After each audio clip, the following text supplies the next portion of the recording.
공들이 모여서 신세한탄을 합니다. 배구공이 이렇게 이야기를 합니다.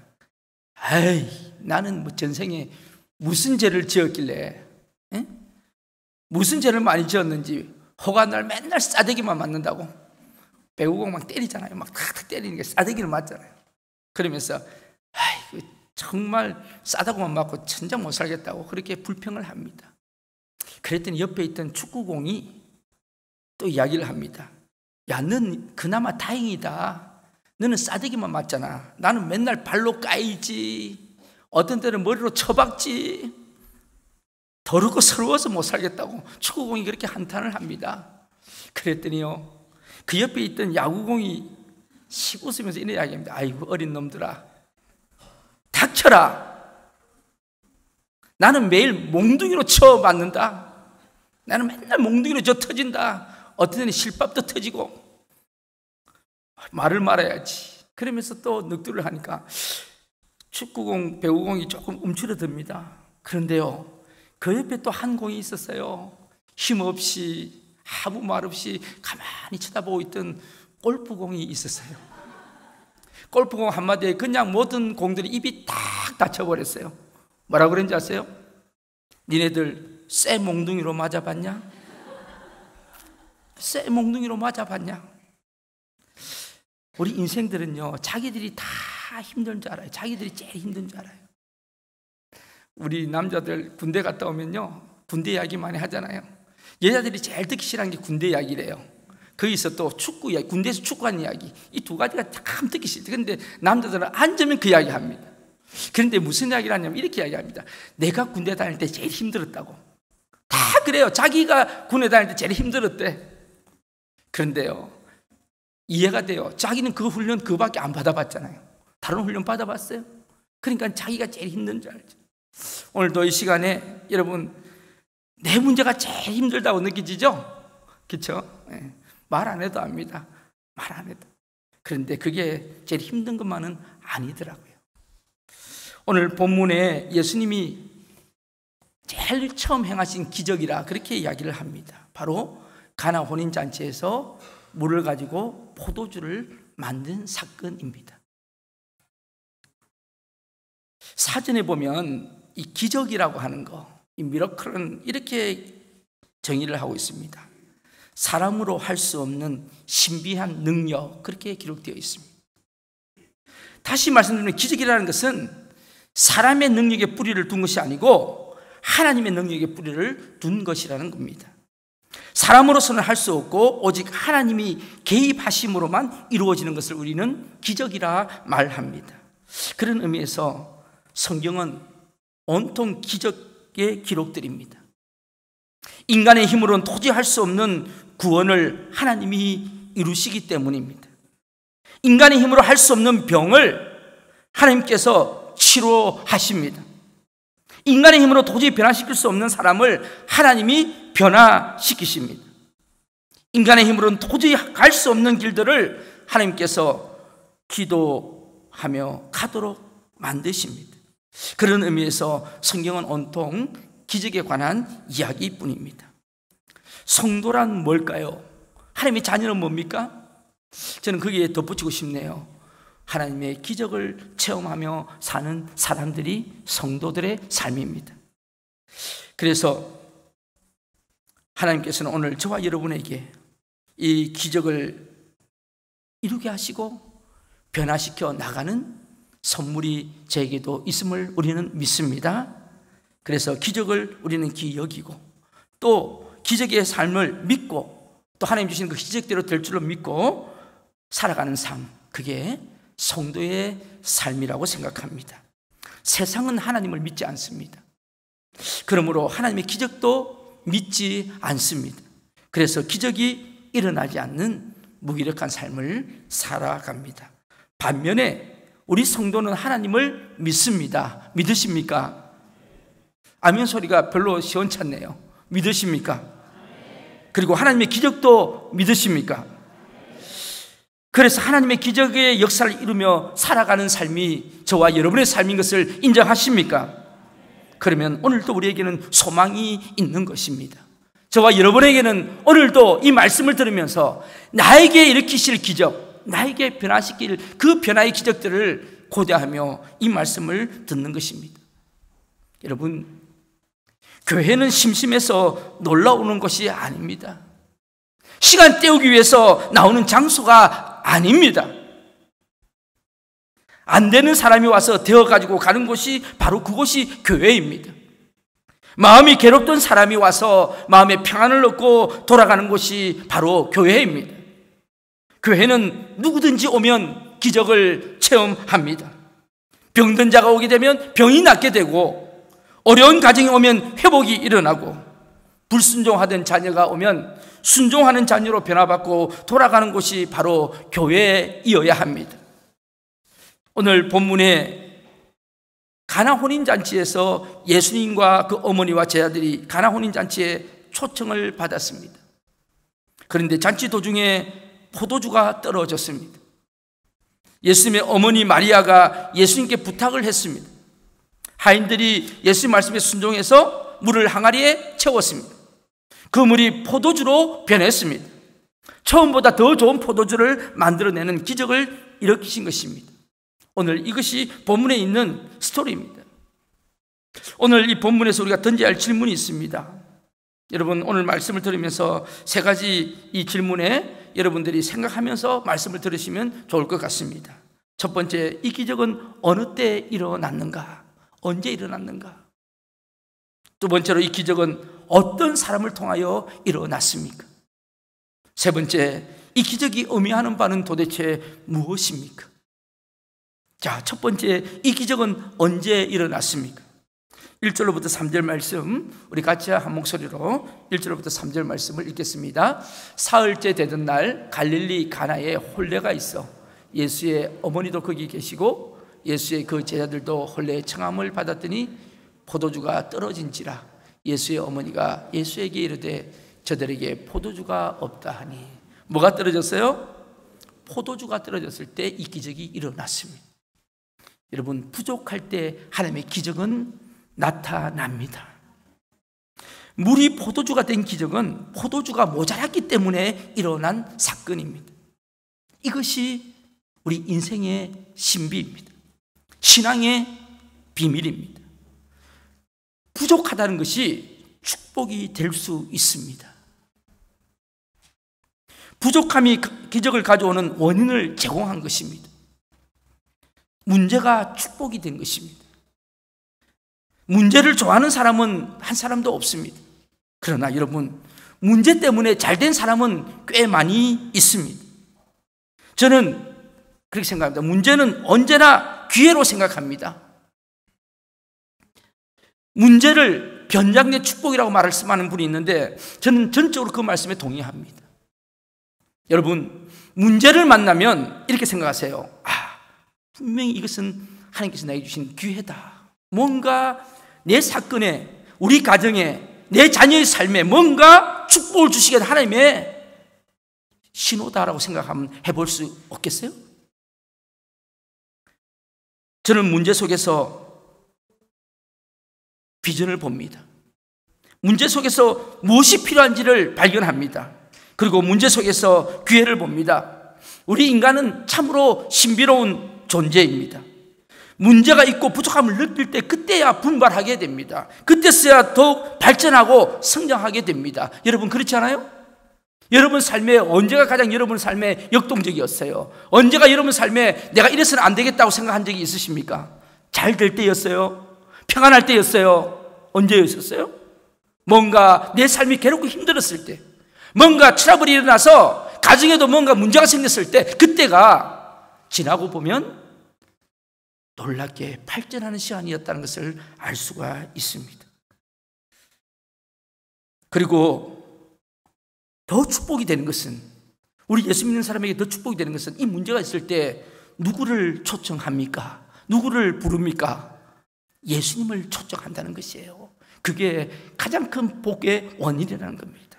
오늘도 본문에 2절에 보니까 우리 같이 한번 읽어볼까요? 확인하겠습니다. 2절, 예수와 그 제자들도 혼례에 초청을 받았다. 여러분, 이 가정에 예수님을 초청했습니다. 예수님을 초청할 때 기적이 일어납니다. 우리들 모두에게 예수님을 초청하는 모습이 있으시기를 축복합니다. 기도로 우리 가정 가운데 예수님을 초청하시고, 또한 믿음으로 우리 교회 가운데 예수님을 초청하시고, 또 우리의 걸어가는 모든 발걸음 가운데 예수님을 초청하게 되면 기적이 반드시 일어나게 됩니다. 예수님 당시에 이스라엘 혼인은 특별했습니다.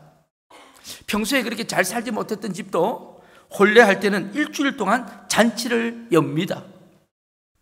그런데 혼인잔치에서 가장 중요한 것은 포도주였습니다.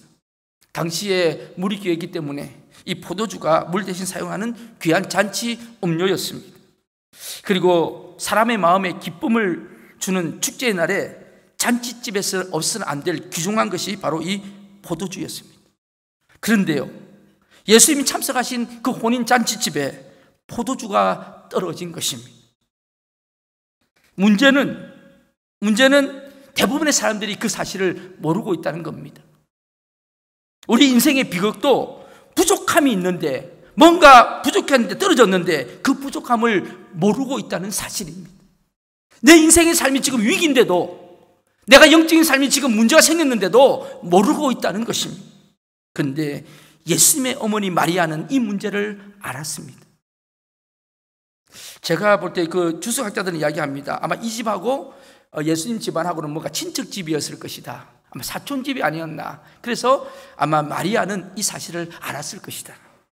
그런데요, 마리아가 이 문제를 알고 어떻게 했습니까? 바로 즉시로 예수님께 그 문제를 가져갔습니다. 많은 사람들이 예수님은 하나님을 인정을 못합니다. 여러분, 참 어리석지 않습니까? 오늘 본문에 보세요. 예수님 어머니 마리아는 예수님을 직접 성령으로 잉태해서 낳으신 분입니다. 그런데 지금 포도주가 떨어졌어요. 근데 마리아가 누구한테 지금 포도주가 떨어졌다고 이야기합니까? 자기 아들 예수님에게 이야기합니다. 무슨 뜻입니까? 예수님은 전능하신 하나님임을 마리아는 누구보다도 잘 알았다는 것이죠. 이런 은혜가 있기를 바랍니다. 많은 사람들이 안 믿어도 그래도 자기 자식을 잘 아는 사람이 어머니입니다. 어머니는요, 다 알아요. 다른 사람들은 다 그 사람을 위대하다 그래도 어머니는 그 아들을 보면 안쓰러운 거예요. 연약함이 보이기 때문에. 그런데 예수님이 하나님이신 것을 누구보다도 마리아가 잘 알았다는 것입니다. 여기에 무슨 오해받고 우리가 믿지 못할 게 뭐가 있겠어요? 아니, 자기 어머니가 하나님이라고 인정하는데 왜 우리는 하나님이라고 인정을 못합니까? 참 어리석죠. 너무너무 어리석습니다. 자, 마리아는 예수님에게 이제 이 문제를 가져갑니다. 대부분의 사람들은 문제가 생기기 전까지는 예수님을 찾지를 않습니다. 문제가 생기기 전까지는 예수님이 어떤 분이신지를 모릅니다. 그래서 문제가 축복인 것입니다. 오늘 예배드리는 사랑하는 우리 성도 여러분, 여러분에게는 문제가 없으십니까? 여러분에게는 전혀 문제가 없습니까? 아니면 문제가 있는데도 모르고 계십니까? 인간은 모든 것에 다 풍족할 수는 없습니다. 저는 목회하다 보면 완벽한 건 없어요. 인간은 어디인가 늘 부족함이 있습니다. 돈이 많은 사람은 보면은요, 돈이 많은 사람은 보면 또 사랑이 부족하기도 하더라고요. 저 돈 많은 거 저거 가지고 사랑으로 좀 생기면 좋을 건데 사랑이 없더라고요. 어떤 사람은 지식은 참 많아요. 막 박사예요, 박사. 여러분, 박사가 무슨 뜻인지 아십니까? 밖에서 죽는 사람이 박사입니다. 너무 박사들 하지 마세요. 어떤 사람은 머리에 들은 건 참 많은데 건강이 또 부족한 사람, 건강이. 참 건강하면 잘 일을 할 것 같은데 건강이 없어. 또 어떤 분은요, 자녀들은 잘 크는데, 자녀들은 정말 똑똑한데 돈이 없어요, 돈이. 공부시켜야 되는데 돈이 없어요. 참 안타까워요. 어떤 분은요, 인격은 있는데 실력이 또 없어요, 실력이. 다른 것은 다 있는데 뭐가 또 하나 부족해요. 여러분은 뭐가 부족하십니까? 우리 인생의 삶도 그런 것 같아요. 관절이 안 좋아가지고 관절약을 먹었더니 위에 문제가 생겨요. 위가 아파요. 위가 쓰리가 아파요. 그래서 위장약을 또 먹으니까 피부에 또 트러블이 막 나요. 막 피부가 뭐가 나고 두드러기가 나고. 두드러기 약을 먹으니까 또 딴 데가 또 문제가 생겨. 이게 인생이더라고요. 오늘 이 자리에도 여러분, 내 인생은 완전 퍼펙트하다는 사람이 있으십니까? 우리 모두는 부족한 존재다. 이걸 인정할 때 신앙이 시작되는 것 같습니다. 그래서 우리 모두는 하나님이 필요합니다.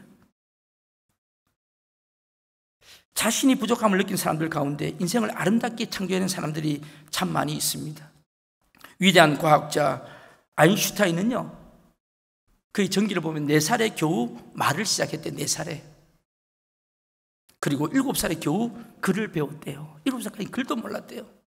여러분, 애들 너무 지어박지 마세요. 너는 뭐 몇 살 때 가서 말도 못하고 글도 모르냐, 그렇게 하지 마세요. 아인슈타인이 7살에 글을 깨우쳤다니까.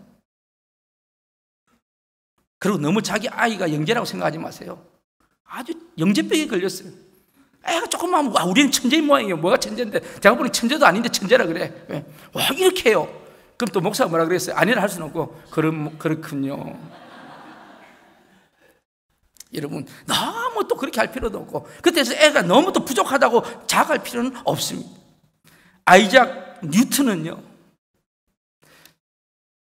초등학교 시절에 성적이요, 뒤에서 1등이었어요. 꼴찌가 아니고 뒤에서 1등 했다고. 그러니까 여러분, 제가 볼 때는 성적이 뒤에서 1등 하든 앞에 1등 하든 하여튼 1등만 하면 인물이 되는 것 같아요. 그러니까 너무 공부 못한다고 지어박지 마시고. 토마스 에디슨은 뭐라 그런지 아세요? 토마스 에디슨은 담임 선생님 초등학교 때 뭐라 그런지 아세요? 자기 엄마 불러놓고, 야, 네 엄마 데리고 와. 여러분, 엄마 데리고 오라는 애는 무슨 일이 있어 엄마 데리고 오라 그러죠? 예, 문제가 있을 때 데려오라 그러죠. 근데 딱 앉혀놓고 그랬어요. 내가 12년 동안 교사 생활 해봤는데 이렇게 멍청한 놈은 처음 본다. 12년 동안 교사했는데 이런 멍청하고 바보 같은 놈은 처음 본다. 누구 보고? 에디슨 보고. 그렇게 했어요. 달걀 품고 뭐 알 깐다고 이렇게 하고 있지 않나? 이상하지 않아요? 월드 디즈니라는 사람, 신문사 기자로 취직했는데요, 편집국장이 뭐라 그런지 아세요? 너는 아이디어가 부족하고 신문 기자로서는 도저히 성공할 가능성이 없다고, 그래서 자진 사표해라. 그래서 잘린 사람이 월드 디즈니예요. 윈스턴 처칠은요, 6학년 때, 초등학교 6학년 때 낙제를 해가지고 학교 한 번 더 다닌 사람이에요. 한 1년 더 다닌 사람이에요. 부족함이 오히려 축복이 될 수 있습니다. 그러나 여러분, 오해하지 마시기 바랍니다. 그러면 오늘부터 이제 우리 애가 멍청하고 부족하니까 이제 놔둬야 되겠다. 이렇게 또 오해하는 분들이 있더라고. 그러니까 제가 설교가 필요하다고, 이게 설교가. 네? 여러분, 부족함이 오히려 축복이 될 수 있습니다. 그러나 모든 부족함이 축복이 되는 것은 아닙니다. 이걸 아셔야 돼요. 지금 여기까지만 듣고 조시는 분들은 또 이제, 아, 그렇구나 하고 정리 다 하고 이제 자기가 결론 다 내고 그냥 주무시다가 나중에 또 일어나신다고. 여기서부터 이제 본론이라고, 여기서부터요.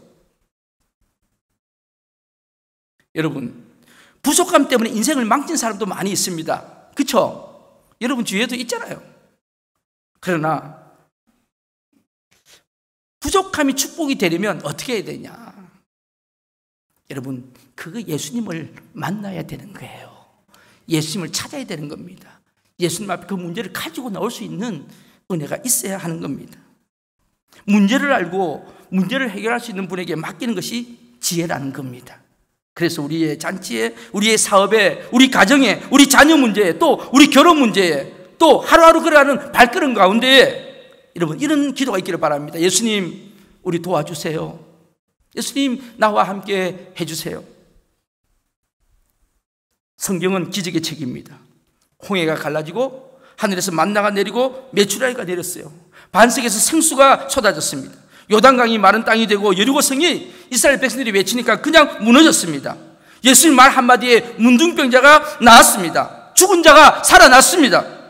성경에 나타난 수많은 기적은 문제 때문에 일어난 것입니다. 그런데 항상 그곳에는 오직 예수 그리스도가 하나님이 계셨다는 것입니다. 그러면 누구를 통해서 이 기적을 일으키셨는가? 자, 하나님께서는요, 항상 우리 사람을 도구로 사용하셔서 기적을 일으키십니다. 참 소망적인 이야기죠. 기적이 나타나기 위해서는 사람들에게 믿음의 순종이 있어야 한다는 것입니다. 자, 예수님이 500여의 기적을 일으키셨을 때 그때 어떻게 하셨어요? 남자만 5,000명입니다. 아이들, 여자니까 하면 한 2만 명은 될 것입니다. 광야에 모였는데 이제 해는 지고 먹을 게 없어요. 선생님, 이 사람들 빨리 집으로 돌려보내서 밥 먹게 해야 됩니다. 지금 이렇게 있으면 안 됩니다. 그때 예수님이 뭐라고 말씀하셨어요? 제 생각 같았으면 그냥 예수님이 딱 그렇게 했으면 좋을 뻔했는데 기도 쫙 멋지게 딱 하시고 하나님 부어 주시옵소서. 그래서 위에서만 갑자기 막 치킨 프라이드 빵 막 만나가 툭 내려졌으면 사람들이 얼마나 멋있었겠어요. 저는 그렇게 할 수 있었는데 왜 그렇게 안 하셨을까? 그렇게 안 하셨어요. 여러분 성경을 잘 보셔야 돼요. 그럼 어떻게 했어요? 내게 뭐가 있는 게 없느냐? 너 손에 뭐가 있느냐? 물으십니다. 오늘 저와 여러분에게 물으십니다. 기적과 변화를 원하시는 여러분들, 여러분 우리에게 묻습니다. 너 뭐 있니? 뭐 가져 있니? 뭘 가져 있니? 그때 제자가 이야기합니다. 선생님, 도시락이 하나 있습니다. 도시락이. 그것도 애들이 먹는 고기도 큰 고기도 아니에요. 그 베드로 고기라고 조그만 고기 2마리 하고 그리고 떡 5개. 떡도 큰 떡이 아니에요. 조그만 애들 먹는 보리떡 같은 거 한 5개. 이게 있는데요. 그때 주님은 그 500여를 가지고 기도하시면서 나눠주라고 하시면서 5,000명이, 남자만 5,000명이 배불리 먹고 12광주리가 남았다고 성경은 이야기를 합니다. 무슨 뜻입니까? 여러분, 기적과 변화를 위해서는 사람이 필요하고 사람의 헌신이 필요하고 희생이 필요하다는 말씀입니다. 그러므로 사과나무 밑에서 사과가 떨어지기를 바라는 것은 성도의 자세가 아닙니다. 여러분, 사과지가 언제 떨어져요? 입 벌리고 있는 게 아니고 사과 떨어지기 위해서 우리는 나무를 흔들어야 되고 딸 수 있는 충성이 있어야 할 줄로 압니다. 여러분, 우리의 충성과 움직임이 있을 때에 기적이 일어나고 하나님의 변화가 일어난다는 것입니다. 그래서 항상 하나님의 기적이 나타날 때는 항상 그게 보이지 않는 누군가의 희생이 있었다는 것입니다. 누군가의 고귀한 충성과 순종이 있을 때 그걸 통해서 하나님이 역사하시는 것입니다.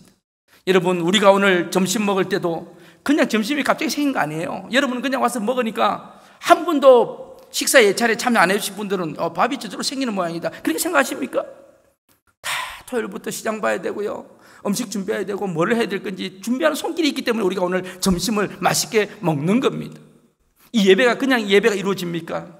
누가 와서 청소하고, 어저께도 청소하고, 그리고 자리 다 정리하고, 그리고 성가대는 한 주 전부터 미리 연습을 하고, 기도할 사람은 미리 한 주 전 기도 준비하고, 여러분 다 준비를 하기 때문에 오늘 이 말씀을 전하기 위해서 저는 한 주 동안 계속 하나님 앞에 기도하면서 말씀을 준비하고 기도하고, 여러분 그럴 때 예배가 만들어진 것입니다.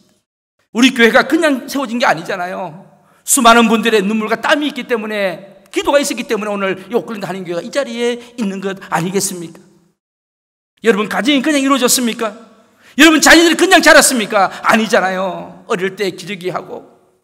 저는 그래요. 애 낳고 나면 이제는 이야기해요. 이제 정말 니네들이 부모 마음을 알 거다. 애 한번 키워봐라. 키우면서 이렇게 생각합니다. 우리 엄마가 이렇게 나를 키웠구나, 이렇게 나를 키웠구나. 여러분 그러면서 이제 어머니의 사랑을 생각하고 부모님의 사랑을 생각하는데, 그걸 깨닫고 나니까 부모님이 안 계시더란 말이죠. 부모님이 안 계세요. 얼마나 마음이 서운한지 모릅니다. 그래서 이 음식 씹을 때 이빨이 그렇게 안 좋으셔서 그렇게 힘들어 하셨구나. 내가 이빨이 안 좋아 보니까 그게 느껴지더라는 거예요.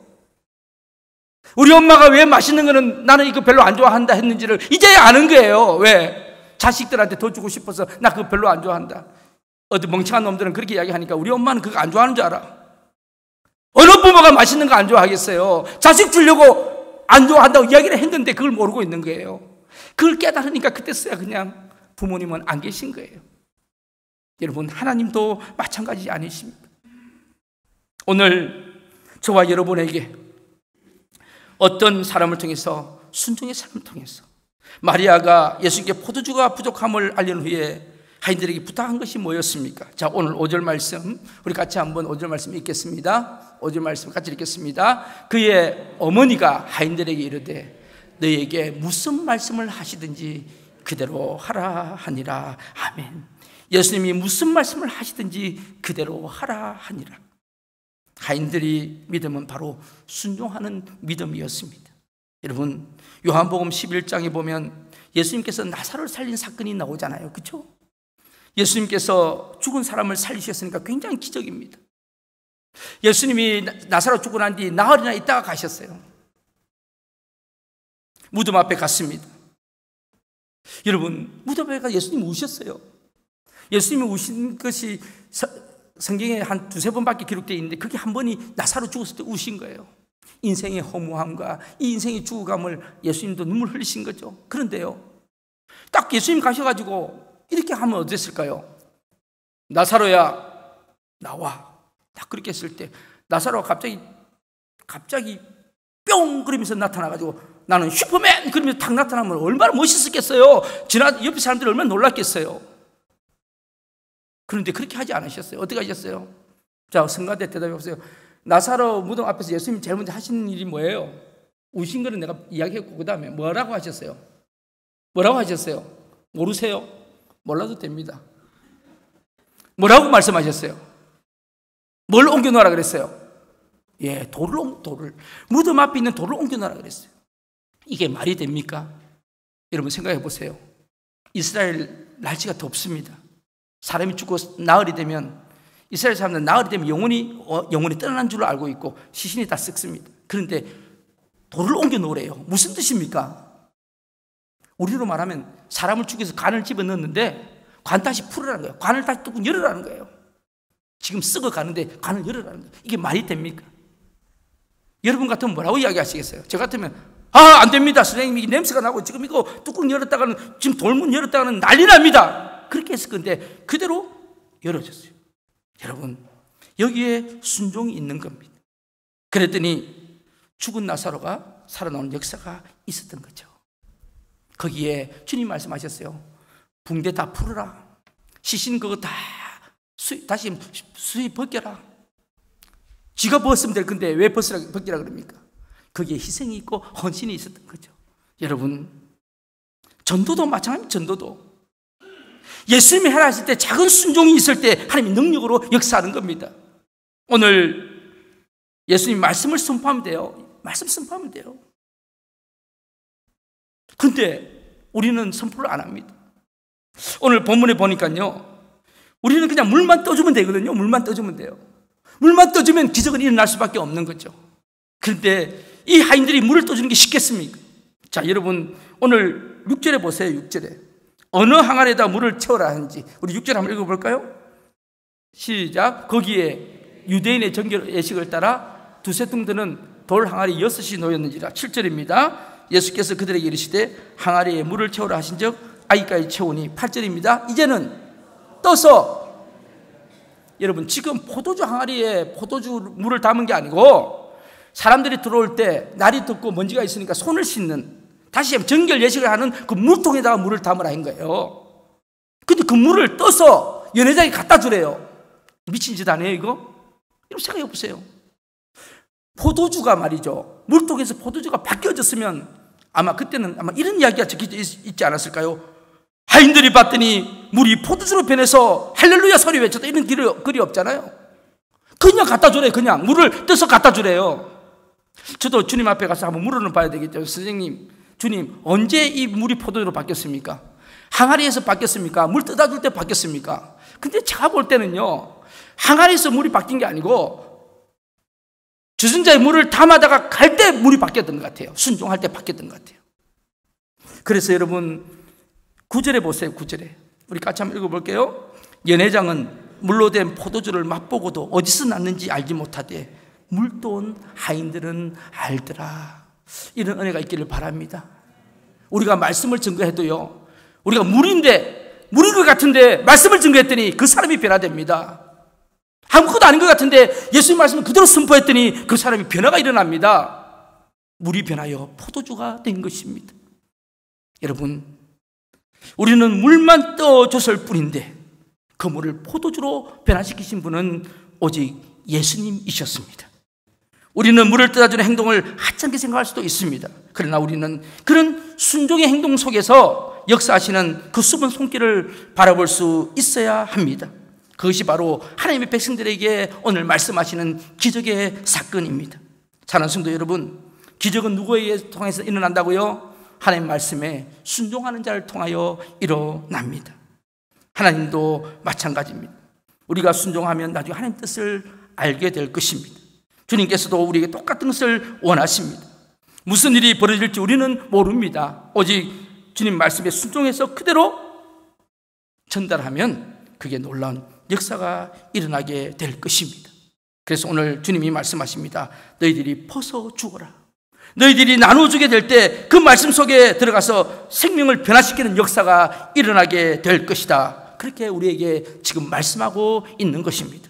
그래서 저는 오늘도 이 말씀을 준비하면서 하나님 앞에 놀라운 기대를 가지고 말씀을 전하는 겁니다.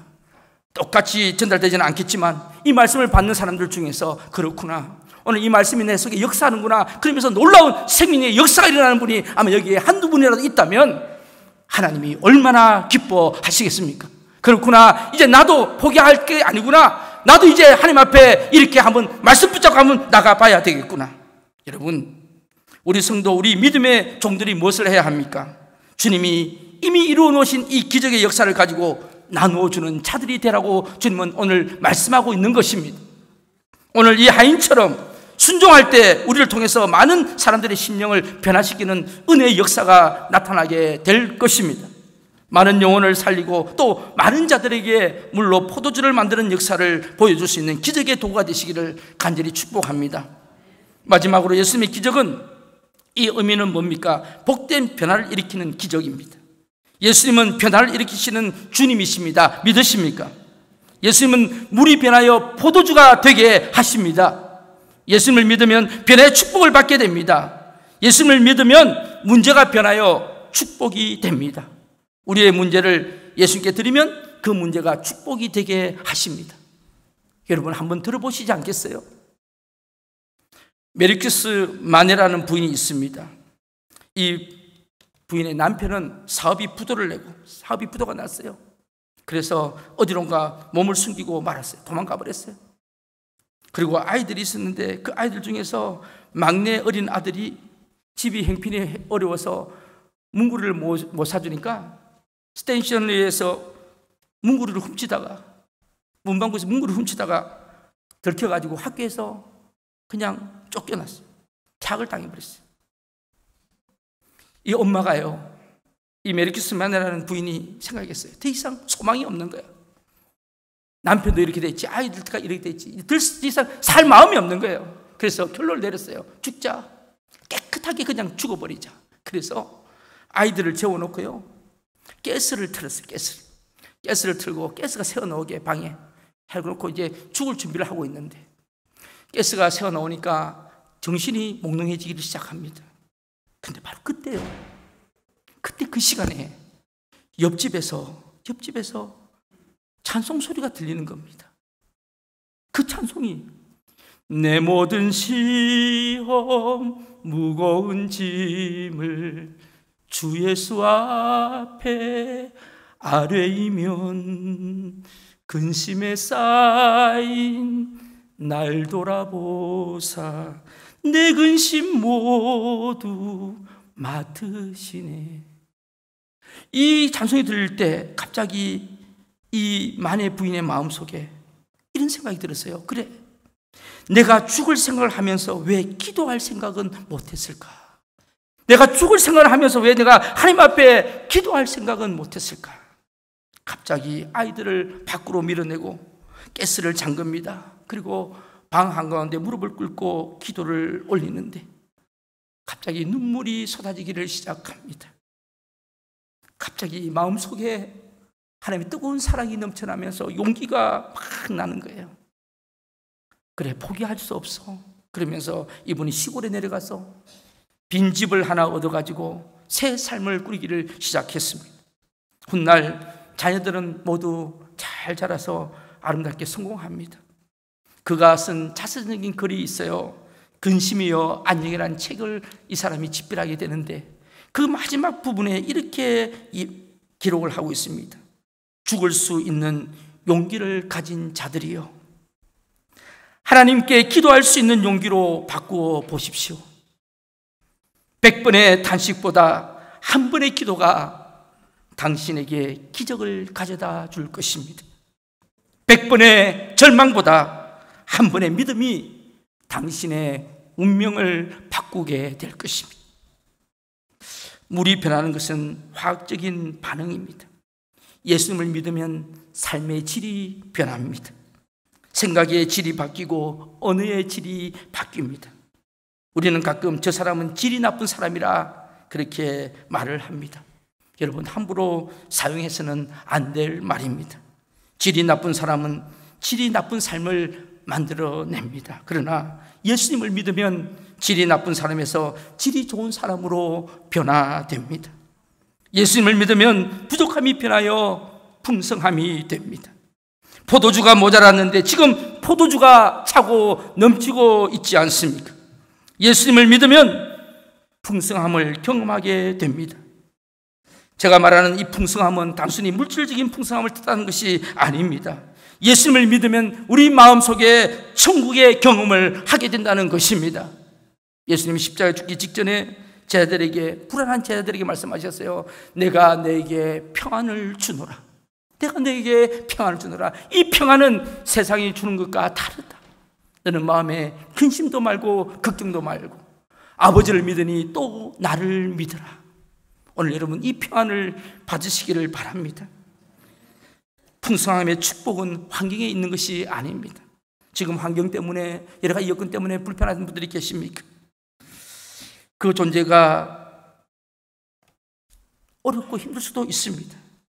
그러나 여러분, 세상이 줄 수 없는 기쁨, 세상이 줄 수 없는 감격, 세상이 줄 수 없는 만족 속에서 사는 그런 복이 우리에게 있습니다. 예수님 안에 그런 복이 있습니다. 그런 까닭에 예수님을 믿는 사람의 마음은 항상 잔치집과 같은 것입니다. 가나 혼인잔치의 변화는 문제 때문에 일어났습니다. 그러나 그 변화는 축복된 변화였습니다. 예수님이 계신 곳에는 항상 풍성함의 축복이 있습니다. 가나 혼인잔치의 기적은 포도주가 모자라기 때문에 일어났습니다.